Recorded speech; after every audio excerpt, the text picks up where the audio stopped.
My audition was awesome for Juilliard. So I had like 6 or 8 monologues prepared, and basically I was passionate about all of them. I didn't know exactly which monologues I was going to do going in, but based on that day and based on kind of like what I was ready for, I chose the 2 monologues. There was one classical, one contemporary. So for Juilliard, I actually did 2 monologues that I never actually did together for any of the other schools. I did Richard II, which is a Shakespeare piece, and I did Italian-American Reconciliation, which is an awesome modern play. Those are both dramatic pieces, but they contrast very well. They're very different pieces, so I felt good about that, and I was just ready to do it. I was really happy to be there. I think they've probably felt that right when I walked in. Smiled, gave them eye contact. I looked at them and I said hi, and they said hi.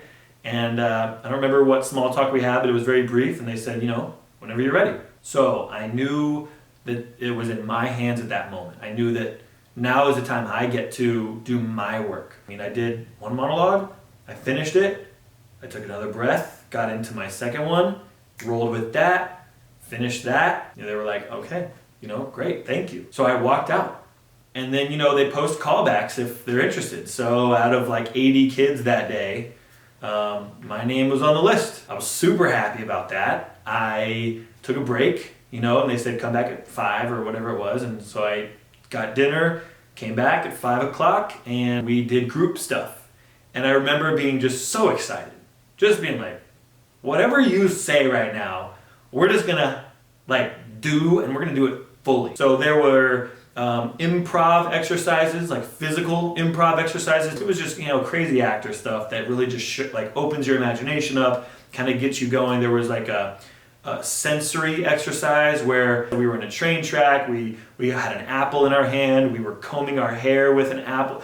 Just things that were, can you commit to this type of imaginary world? And I was definitely committing to that world. I was combing my hair with that apple, everything I could do to, really dive in imaginatively to whatever they were offering. And I think that was good. That made me feel good. And I know that was probably good for them to see. I was not hesitating. Then we got into kind of one-on-one callbacks, and that's when they actually brought each of us in to work on our pieces. And they said, we know you're talking to your best friend here.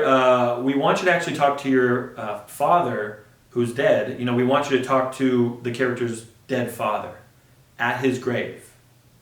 So all of a sudden, I imagined I was now at my dead father's grave. My father's still alive, but you have to imagine this is, my father's dead. I'm talking to you at your grave now, but the monologue is to my best friend. So I imagined my best friend was standing behind me, but I was taking in all the energy from this grave. I remember having an emotional audition there. And that was it. They were like, thank you, it was nice meeting you. And I said, nice meeting you too. And I left. And I felt good. I felt like, hey, I left it all out there and I did my best and I had fun. And that's what I did. So I got the call. I was stoked. I couldn't believe it. I screamed to my mom. I skipped school. I was buying everybody bean and cheese tacos. I was super happy. So that was my audition story.